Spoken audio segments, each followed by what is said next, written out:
നമസ്കാരം. കേരള രാഷ്ട്രീയ ഭൂപടത്തിൽ കോട്ടയം ജില്ലയെ സംബന്ധിച്ച് സവിശേഷമായിട്ടുള്ളൊരു സ്ഥാനമുണ്ട്.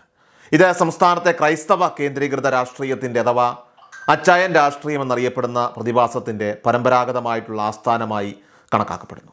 കോട്ടയത്തെ കേന്ദ്രീകരിച്ചാണെങ്കിലും ഈ രാഷ്ട്രീയ സ്വാധീന മേഖല തൊട്ടടുത്തുള്ള ഇടുക്കി, പത്തനംതിട്ട, എറണാകുളം ജില്ലകളുടെ കിഴക്കൻ പ്രദേശങ്ങൾ കൂടി ഉൾക്കൊള്ളുന്നതാണ്. 1960 കാലഘട്ടത്തിൽ അന്നത്തെ മുഖ്യമന്ത്രിയായിരുന്ന ആർ ശങ്കറിനെതിരെ കോൺഗ്രസിനുള്ളിൽ ശക്തമായ ഭിന്നതകൾ ഉടലെടുത്തതിൻ്റെ പശ്ചാത്തലത്തിൽ കോട്ടയം സ്വദേശിയായ PT ചാക്കോയുടെ ആകസ്മികമായിട്ടുള്ള വേർപാടുമായി ബന്ധപ്പെട്ട രാഷ്ട്രീയ കോളിളക്കങ്ങളാണ് ഈ രാഷ്ട്രീയ ധാരയുടെ ഉത്ഭവത്തിന് വഴി തുറന്നത്. ക്രൈസ്തവ വിഭാഗത്തിൻ്റെ ശക്തമായ പിന്തുണയോടെ കോൺഗ്രസിനെ പിളർത്തി രൂപീകരിച്ച കേരള കോൺഗ്രസ് മധ്യ തിരുവിതാംകൂറിലെ ക്രൈസ്തവ സമൂഹത്തിൻ്റെ സവിശേഷമായിട്ടുള്ള താല്പര്യങ്ങളെയും അഭിലാഷങ്ങളെയും പ്രതിഫലിപ്പിക്കുന്ന ഒരു പ്രസ്ഥാനമായി വേഗത്തിൽ വളർന്നു. ഈ പ്രസ്ഥാനത്തിൻ്റെ സ്വാധീനം അങ്കമാലി മുതൽ കൊട്ടാരക്കര വരെ വ്യാപിക്കുകയുണ്ടായി. ഈ വളർച്ചയിൽ നായർ സമുദായത്തിൻ്റെ പരമോന്നത നേതാവായിരുന്ന മന്നത്ത് പത്മനാഭൻ്റെ അനുഗ്രഹവും ആർ ബാലകൃഷ്ണപിള്ളയുടെ രാഷ്ട്രീയ സ്വാധീനവും നിർണായകമായ പങ്കുവഹിച്ചു. 1965 ആദ്യ തെരഞ്ഞെടുപ്പിൽ 23 നിയമസഭാ മണ്ഡലങ്ങളിൽ വിജയിച്ചുകൊണ്ട് കേരള കോൺഗ്രസ് കേരള രാഷ്ട്രീയത്തിൽ ഒരു പുതിയ ശക്തിയായി തങ്ങളുടെ സ്ഥാനം ഉറപ്പിച്ചു. കേരള കോൺഗ്രസ് അതിൻ്റെ പ്രാരംഭകാലത്ത് കൈവരിച്ച വിജയങ്ങൾ മധ്യ കേരളത്തിലെ ക്രൈസ്തവ ഭൂരിപക്ഷ മേഖലകളുടെ രാഷ്ട്രീയ പ്രാതിനിധ്യം എത്രത്തോളമായിരുന്നു എന്ന് സൂചിപ്പിക്കുന്നതാണ്. എന്നാൽ കാലക്രമേണ സംസ്ഥാനത്തെ ക്രൈസ്തവ ജനസംഖ്യയിൽ സംഭവിച്ച കുറവ് ഈ രാഷ്ട്രീയ പ്രസ്ഥാനത്തിൻ്റെ സ്വാധീന മേഖലകളിൽ വലിയ മാറ്റങ്ങൾ വരുത്തുകയുണ്ടായി. ആകെ 132 നിയമസഭാ മണ്ഡലങ്ങൾ ഉണ്ടായിരുന്ന കാലഘട്ടത്തിൽ ക്രൈസ്തവ ജനവിഭാഗങ്ങളെ പ്രതിനിധീകരിക്കുന്ന നിരവധി മണ്ഡലങ്ങൾ പിന്നീട് ഇല്ലാതാവുകയോ അല്ലെങ്കിൽ അവയുടെ സ്വഭാവം മാറുകയോ ചെയ്തു. 1965 കേരള കോൺഗ്രസ് വിജയിച്ച കരിമണ്ണൂർ, വാഴൂർ, അകലകുന്നം, അതോടൊപ്പം തന്നെ കല്ലൂപ്പാറ തുടങ്ങിയ മണ്ഡലങ്ങൾ നിലവിലില്ലാതായി. ചെങ്ങന്നൂർ, അടൂർ, കുന്നത്തുനാട്, കൊട്ടാരക്കര, തിരുവല്ല, ചേർത്തല, ആറന്മുള തുടങ്ങിയ മണ്ഡലങ്ങളിൽ പിന്നീട് കേരള കോൺഗ്രസിന് അതിൻ്റെ പഴയ ആധിപത്യം നിലനിർത്താനായിട്ട് കഴിഞ്ഞില്ല. ഈ ജനസംഖ്യാപരമായിട്ടുള്ള ആ ഒരു അപജയം ക്രൈസ്തവ രാഷ്ട്രീയത്തിൻ്റെ ഭൂമിശാസ്ത്രപരമായിട്ടുള്ള സ്വാധീനം ചുരുങ്ങുന്നതിൻ്റെ വ്യക്തമായ സൂചനയായി രാഷ്ട്രീയ നിരീക്ഷകർ വിലയിരുത്തുന്നു. എന്നിരുന്നാലും കോട്ടയം ജില്ലയിൽ പ്രത്യേകിച്ചും വൈക്കം ഒഴികെയുള്ള മണ്ഡലങ്ങളിൽ കേരള കോൺഗ്രസിന് അതിൻ്റെ സ്ഥിരമായ ആധിപത്യം തുടർന്നും നിലനിർത്താനായിട്ട് സാധിച്ചു. കോൺഗ്രസ് പാർട്ടിക്ക് കോട്ടയം ജില്ലയിൽ പുതുപ്പള്ളിയും കോട്ടയവും മാത്രമായിരുന്നു ചരിത്രപരമായിട്ട് ശക്തമായ സ്വാധീനമുണ്ടായിരുന്ന മറ്റ് മണ്ഡലങ്ങൾ.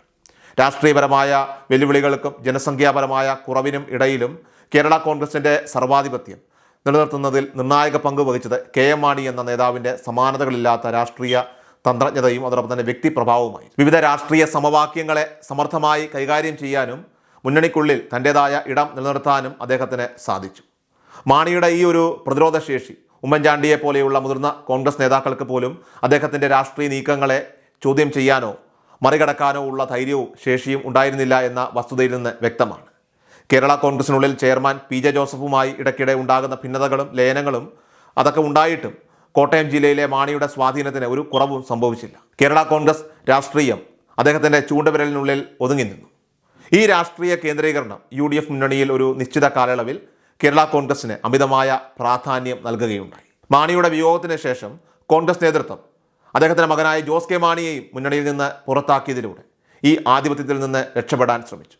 എന്നാൽ ഈ നീക്കം കോൺഗ്രസിന് വലിയ തിരിച്ചടിയായി കലാശിക്കുകയാണ് ഉണ്ടായത്. ജോസ് കെ മാണിയെ UDFൽ നിന്ന് പുറത്താക്കിയ കോൺഗ്രസ് നേതൃത്വത്തിൻ്റെ തീരുമാനത്തെ തുടർന്ന് അദ്ദേഹത്തിൻ്റെ കേരള കോൺഗ്രസ് M എന്ന വിഭാഗം ഇടതുപക്ഷ ജനാധിപത്യ മുന്നണിയുമായിട്ട് കൈകോർത്തു. കഴിഞ്ഞ തദ്ദേശ സ്വയംഭരണ തെരഞ്ഞെടുപ്പുകളിലും നിയമസഭാ തെരഞ്ഞെടുപ്പുകളിലും LDF മാണിയുടെ വിഭാഗത്തെ ഒപ്പം കൂട്ടിയതിലൂടെ വലിയ രാഷ്ട്രീയ നേട്ടം കൊയ്യുകയുണ്ടായി. ഈ വിജയം കോൺഗ്രസ് പാർട്ടിക്കുള്ളിൽ തന്നെ വലിയ വിമർശനങ്ങൾക്കും അതൃപ്തിക്കും കാരണമായി മാറി. ക്രൈസ്തവ പിന്തുണ നഷ്ടപ്പെടാൻ പ്രധാന കാരണം ജോസ് കെ മാണിയെ പുറത്താക്കിയ നേതാക്കളുടെ നടപടിയാണ് എന്ന പരാതി ശക്തമായി ഉയർന്നു. കോൺഗ്രസ് നേതാക്കൾക്കിടയിൽ ജോസഫ് വിഭാഗത്തേക്കാൾ പ്രാധാന്യം ജോസ് കെ മാണിക്ക് നൽകി അദ്ദേഹത്തെ തിരികെ UDFലേക്ക് കൊണ്ടുവരണമെന്ന വികാരവും ശക്തമായി. എന്നാൽ ജോസ് കെ മാണി വിഭാഗം അതിനോട് പ്രതികരിക്കാൻ തയ്യാറായില്ല. ഈ രാഷ്ട്രീയ പശ്ചാത്തലത്തിലാണ് അടുത്തിടെ നടന്ന കോട്ടയം ജില്ലയിലെ തദ്ദേശ സ്വയംഭരണ തെരഞ്ഞെടുപ്പ് ഫലങ്ങളെയൊക്കെ തന്നെ വിലയിരുത്തേണ്ടതായിട്ടുള്ളത്. തെരഞ്ഞെടുപ്പ് ഫലങ്ങളൊക്കെ തന്നെ പുറത്തു വന്നപ്പോൾ ഏറ്റവും വലിയ പ്രതിസന്ധിയിലേക്ക് നീങ്ങുന്നത് ഇപ്പോൾ ജോസ് കെ മാണിയും അദ്ദേഹത്തിൻ്റെ കേരള കോൺഗ്രസ് വിഭാഗവുമാണ് എന്നത് ഇവിടെ ഏറെ ശ്രദ്ധേയമാണ്. സമീപകാലത്തെ തെരഞ്ഞെടുപ്പ് ഫലങ്ങൾ പ്രത്യേകിച്ചും കോട്ടയം ജില്ലയിൽ UDF നടത്തിയ ശക്തമായ മുന്നേറ്റം ജോസ് കെ മാണിയുടെ രാഷ്ട്രീയ പ്രാധാന്യത്തെ ചോദ്യം ചെയ്യുന്നതായിരുന്നു. കേരള കോൺഗ്രസിൻ്റെ പിന്തുണയില്ലാതെയും തങ്ങളുടെ പരമ്പരാഗത കോട്ടകൾ തിരിച്ചുപിടിക്കാൻ കഴിയുമെന്ന് UDF തെളിയിച്ചു. കോൺഗ്രസിൻ്റെ ജില്ലയിലെ യഥാർത്ഥ സ്വാധീനം മാണിയുടെ ആധിപത്യത്തിൽ മറഞ്ഞിരിക്കുകയായിരുന്നുവെന്ന കോൺഗ്രസ് നേതാക്കളുടെ വാദത്തിന് ഈ ഫലം കൂടുതൽ ആവേശം നൽകുകയാണ്. ഉമ്മൻചാണ്ടി ജീവിച്ചിരുന്നപ്പോൾ LDF പിടിച്ചെടുത്ത പുതുപ്പള്ളി പഞ്ചായത്തിലെ 19-ൽ 14 വാർഡിലും കോൺഗ്രസ് വിജയിച്ചു. കോട്ടയം ജില്ലയിലെ 6 നഗരസഭകളിൽ 4-ലും UDF അധികാരം പിടിച്ചെടുത്തു. CPM നേതാവ് VN വാസവന്റെ മണ്ഡലമായിട്ടുള്ള ഏറ്റുമാനൂരിലും CPIയുടെ കുത്തക മണ്ഡലമായ വൈക്കത്തും UDF വിജയം കൈവരിച്ചു. എന്നാൽ ഈ ഫലങ്ങളിൽ ഏറ്റവും വിചിത്രവും നാണക്കേടുണ്ടാക്കിയതുമായിട്ടുള്ള കാര്യം അത് ജോസ് കെ മാണിയുടെ സ്വന്തം തട്ടകമായ പാലാ മുനിസിപ്പാലിറ്റിയിൽ അവർക്ക് ഭരണം നഷ്ടപ്പെട്ടു എന്നതാണ്. സ്വതന്ത്ര കൂട്ടായ്മകളുടെ പിന്തുണയോടെ UDF അവിടെ ഭരണം ഉറപ്പിച്ചു. സ്വന്തം കാൽച്ചുവട്ടിലെ മണ്ണ് പോലും ഒലിച്ചുപോയ ഈ സാഹചര്യം ജോസ് കെ മാണിക്ക് കനത്ത രാഷ്ട്രീയ തിരിച്ചടിയാണ് ഇപ്പോൾ നൽകിയിരിക്കുന്നത്. അതേസമയം തൊട്ടടുത്ത ഇടുക്കി ജില്ലയിൽ കേരള കോൺഗ്രസ് ജോസഫ് വിഭാഗം മികച്ച പ്രകടനമാണ് അവിടെ കാഴ്ചവെച്ചത്. ജനങ്ങൾക്കിടയിൽ ശക്തമായ ഭരണവിരുദ്ധ വികാരം നിലനിൽക്കുന്ന CPMുമായി ചേർന്ന് അടുത്ത നിയമസഭാ തെരഞ്ഞെടുപ്പിൽ ഇനി മത്സരിച്ചാൽ നിലവിലുള്ള സീറ്റുകൾ പോലും നിലനിർത്താൻ കഴിയുമോ എന്ന ആശങ്ക ഇപ്പോൾ ജോസ് കെ മാണി വിഭാഗത്തിൽ അതിശക്തമാണ്.